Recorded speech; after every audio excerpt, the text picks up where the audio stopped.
रही है कि जितनी पहले सरकार रही उनसे बेहतर सरकार होकर ये जेजेपी और बीजेपी सरकार चलकर दिखा रही है। हम शहर की समस्याओं को और ज़्यादा समाधान कर सकें। नमस्कार, मैं हूं विशपाल राणा। आप देख रहे हैं नमस्ते भारत न्यूज़। आज जो नॉमिनेटेड पार्षद हैं अमनदीप सिंह चावला जेजेपी के कोटे से करनाल में पार्षद मनोनीत हुए हैं, वो आज कार्यभार संभालेंगे। जो रेणुबाला गुप्ता मेयर हैं करनाल की, वो उन्हें कार्यभार संभलवाएंगे। आइए ये सीधी तस्वीरें हम आपको नमस्ते भारत न्यूज़ के माध्यम से दिखाएंगे। क्या कहना चाहेंगे, आज अमनदीप सिंह चावला ने कार्यभार संभाला है? मैं माननीय मुख्यमंत्री जी का, हमारे प्रदेश अध्यक्ष माननीय ओम प्रकाश धनखड़ जी का, हमारे डिप्टी सीएम दुष्यंत चौटाला जी का दिल से आभार व्यक्त करती हूँ कि जो नगर निगम में हमारे एक समिति जो हमारा एमसी उनमें बढ़ोतरी हुई है। हमारे 3 नए मनोनीत पार्षद यहाँ पर चुने गए हैं। इसमें अमनदीप चावला जी को चुना गया है। एक युवा हमारा बच्चा है और इसमें बहुत मेहनत के साथ एक संगठन का भी गठन किया है और समाज के साथ हमारे बड़े भाई साहब ज्ञान सिंह चावला जी नगर परिषद के चेयरमैन रह चुके। उन्होंने बड़ी अच्छे ढंग से नगर परिषद को चलाया और आज जिस नगर निगम का प्रारूप देख रहे हैं आप, वो उनके द्वारा तैयार किया गया है। और इसमें जिस तरह से शहर के विकास के कार्यों के लिए उनकी बहुत अच्छी एक जानकारी है। माननीय मुख्यमंत्री मनोहर लाल जी के नेतृत्व में हम देख रहे हैं कि जो हमारे पार्षद हैं वो बड़े सजगता के साथ शहर के विकास के लिए हर बात के लिए सकारात्मक तौर पर अपनी आवाज़ को उठा रहे हैं। और यही एक सरकार की मंशा रहती है कि जहां हमारे 20 पार्षद हैं तो हमारे और मनोनीत पार्षद आए ताकि लोगों की जन समस्याओं का समाधान हो सके, उनकी समस्याओं को उजागर कर सके। इसी भावना के साथ हमारे 3 नए मनोनीत पार्षद चुने गए हैं, जिसमें दीपक गुप्ता जी जो हमारे मंडल के अध्यक्ष रह चुके हैं और इसके साथ साथ विकास तंवर जी जिनके पिताजी भी पूर्व में और माताजी भी पूर्व में पार्षद रह चुकी हैं, और हमारे अमनदीप चावला जी जो कि ज्ञान सिंह चावला जी के सुपुत्र हैं और बहुत अच्छे ढंग से समाज के साथ जुड़कर इन्होंने काम किया है। और मुझे विश्वास है सभी पार्षदों के साथ एक तालमेल बनाते हुए नगर निगम में ये एक अच्छी सोच के साथ, सकारात्मक सोच के साथ लोगों की समस्याओं को उठाएंगे और अपने सदन में एक अच्छी भूमिका को भी निभाएंगे ताकि हम शहर की समस्याओं को और ज़्यादा समाधान कर सकें। मैं ये कहना चाहूँगी कि मेरी बाजुएं और ज़्यादा मजबूत हुई हैं, जिसमें हम अधिकारियों से और अच्छे से काम ले पाएंगे और माननीय मुख्यमंत्री मनोहर लाल जी के नेतृत्व में अपने शहर को और ज़्यादा विकसित कर पाएंगे। अभी सरकार की तरफ से एक बयान आया था कि जो 10% भी कॉलोनी विकसित होगी उसे हम अप्रूव करेंगे। इस दिशा में कोई काम हो रहा है? हाँ जी, एक पोर्टल सरकार की तरफ से चलाया गया था जिसमें पूरी जो कॉलोनियाँ जिनमें बसी हुई हैं और इनमें एक नॉर्म्स फिक्स किया गया था कि सरकार की तरफ से एक नॉर्म्स फिक्स है कि इसमें कितने % बसी हुई होनी चाहिए, वो पोर्टल पे अपलोड करना था। शहर की तरफ से हम पहले हमारी सरकार में 68 कॉलोनियों को पहले हमने अप्रूव किया था और उनमें विकास के कार्य आप देख रहे हैं धीरे धीरे चल भी रहे हैं। और इसके साथ साथ अब शहर में और लोगों की डिमांड आई है, वहाँ पर बसासत है तो वहाँ पर विकास के कार्य नहीं कर पा रहे हैं, तो अब कॉलोनियों को रेगुलर करके उन कॉलोनियों में विकास के कार्य करवाए जाएंगे। इसके लिए एक पोर्टल जो खुला था उसमें जिसने अपना डाटा अपलोड किया होगा तो आने वाले समय में सरकार उस पर काम करते हुए उन्हें ज़रूर रेगुलर करेगी।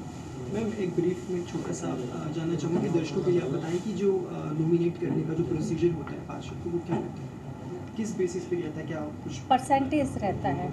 इसमें जो हमारे 20 पार्षद हैं तो इसमें हमारे 3 पार्षद मनोनीत होने थे और अब की बार सरकार हमारी गठबंधन में चल रही है, इसलिए 2 पार्षद बीजेपी के हैं और एक अमनदीप चावला जी हमारे जेजेपी से पार्षद मनोनीत हैं। तो क्या फ़र्क रहेगा जो कि जो पार्षद है वो पहले जनता ने चुने, अभी मनोनीत हो रहे हैं, तो कितना काम जो है वो अभी कहीं ना कहीं बेहतर हो पाएगा? क्योंकि पिछले दिनों मानसून में जिस प्रकार की स्थिति कहीं ना कहीं सीएम सिटी में हमने देखी, तो अब उसमें कितना सुधार एक्सपेक्ट कर सकते मैंने आपको पहले भी कहा कि मेरी बाजुएं और ज़्यादा मजबूत हुई हैं 3 पार्षद और मिलने से।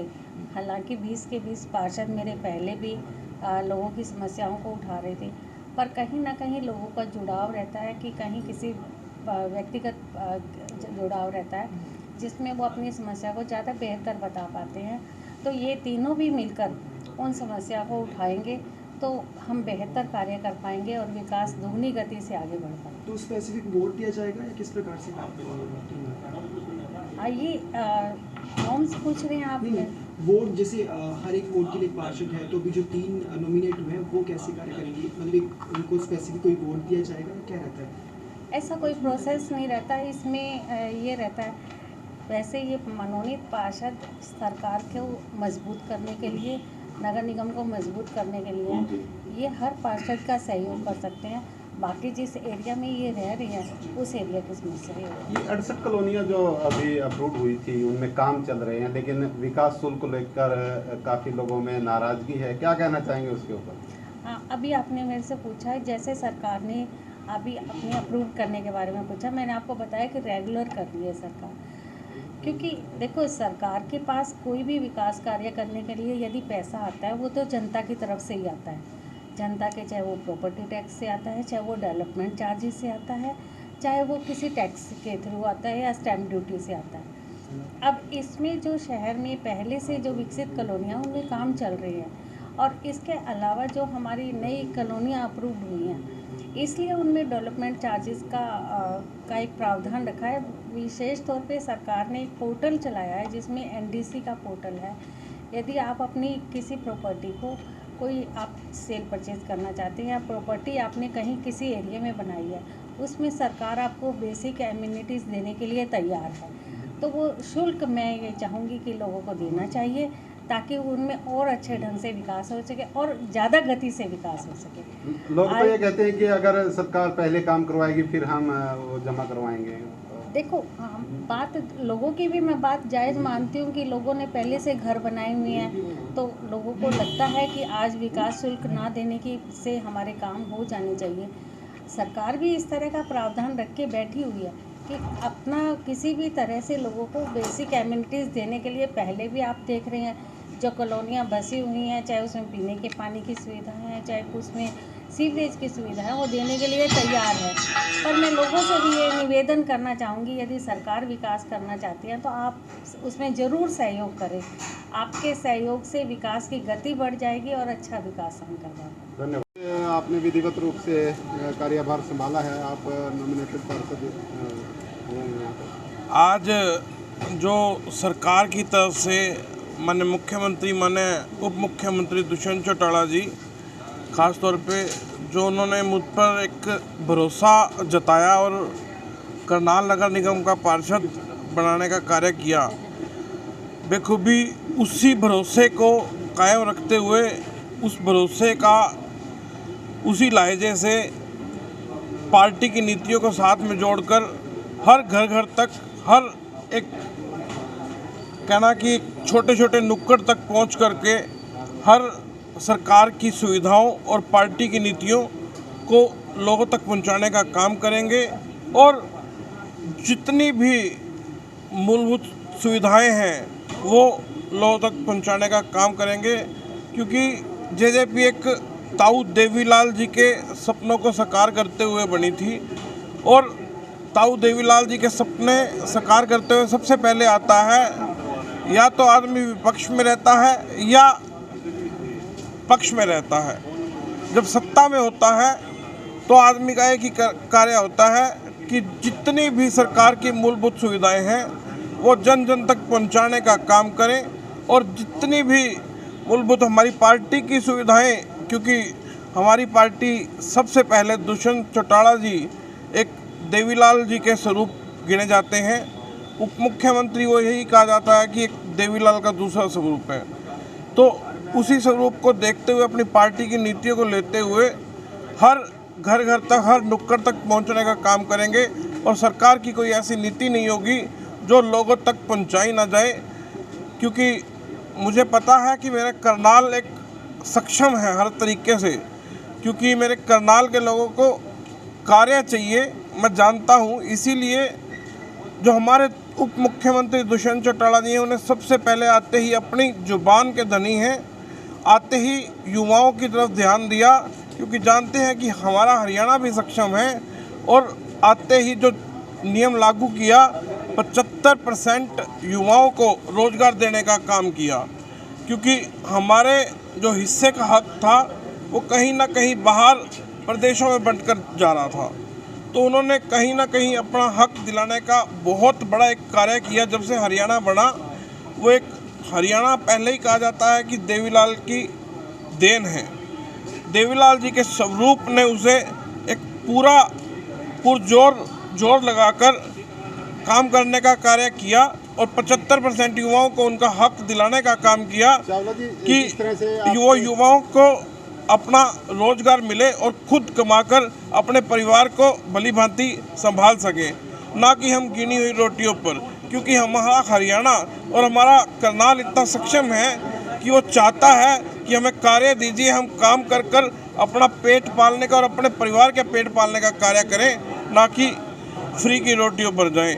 क्योंकि उसी नीति को आगे बढ़ाते हुए जो देवीलाल जी का स्वरूप दुष्यंत चौटाला जी गिने जाते हैं, उन्होंने कार्य कर कर दिखाया। 75% जो नौजवानों को हक दिया, वो दिखाता है कि वो नौजवान आज सक्षम हो रहा है और सरकार दिख रही है कि जितनी पहले सरकार रही उनसे बेहतर सरकार होकर ये जेजेपी और बीजेपी सरकार चलकर दिखा रही है। आपके पिताजी भी नगर परिषद के चेयरमैन रहे हैं, आप भली भांति यहाँ की समस्याएं भी जानते हैं, तो क्या प्रारूप लेकर के चलेंगे, क्या प्राथमिकताएं आपकी रहेंगी? मैं पहले भी उसी बात को कह रहा था कि जैसे हमारा करनाल सक्षम है और 20 के 20 पार्षद जो मेरे भाई हैं, मेरी बहनें हैं, वो सक्षम हैं, लेकिन उनकी बाजुओं को उसी तरह से एक पूरा सहारा देकर, पूरा जोर देकर उन्हें महसूस कराएंगे कि उनकी रास्ते पर चलते हुए उन्हें मजबूत करने का कार्य करेंगे। और 20 के 20 वार्डों में जहां कहीं भी किसी तरह की भी सुविधाओं की अनकानी होगी या बिना देखी होगी, उसे कार्य को पूरा करवाएंगे। और जो कार्य चल रहे हैं उन पर ध्यान देकर उन कार्यों में कोई कमी ना रहे। और जो हमारे बीजेपी और जेजेपी सरकार के कार्य के स्वरूप जो चल रहे हैं, जो कार्य चल रहे हैं, उन कार्यों में कहीं भी कोई कमी ना रहे और अनदेखी ना हो। और किसी भी जन सुविधाओं को लेते हुए, जन मूलभूत की सुविधाएं जो होती हैं, उनमें हर नीतियों को लेते हुए, पार्टी की नीतियों को भी लेते हुए, हर घर घर तक एक पार्टी के सदस्यता का अभियान भी चल रहा है। उसमें मेंबर भी साथ में बनाएंगे और पार्टी के साथ भी जोड़ने का कार्य करेंगे। और आगे आने वाले समय में भी पार्टी के साथ जुड़ेंगे और सरकार के साथ जोड़कर चलेंगे और नीतियां जो हैं वो और मजबूत की जाएंगी। कहीं ना कहीं महसूस कराया जाएगा 20 के 20 पार्षदों को कि ये 3 पार्षद आए थे और हमारा सहारा बनकर और मजबूत कमेटी को करने का कार्य किया। Thank you. तो आपने देखा कि नॉमिनेटेड पार्षद अमनदीप सिंह चावला ने आज कार्यभार संभाल लिया है और रेणु बाला गुप्ता जो मेयर हैं, उन्होंने भी उन्हें अपना पूरा आशीर्वाद दिया है। हालांकि जो अमनदीप सिंह चावला के पिता ज्ञान सिंह चावला है, वो करनाल नगर परिषद के चेयरमैन रह चुके हैं। और जब हमने अमनदीप सिंह चावला से बातचीत की तो उनका सीधे तौर पर कहना है कि वो 20 के 20 जो पार्षद हैं और मेयर रेणु बाला गुप्ता, उनके कंधे से कंधा मिलाकर पूरी तरह से विकास करवाएंगे और वो शहर की समस्याओं के बारे में भली भांति जानते हैं, जिन्हें वो पूरा करने का प्रयास करेंगे। आप सभी से गुजारिश, इस खबर को आप ज़्यादा से ज़्यादा शेयर करें, हमारे चैनल को फॉलो करें। मैं विशपाल राणा, नमस्ते भारत न्यूज़ के लिए करनाल से।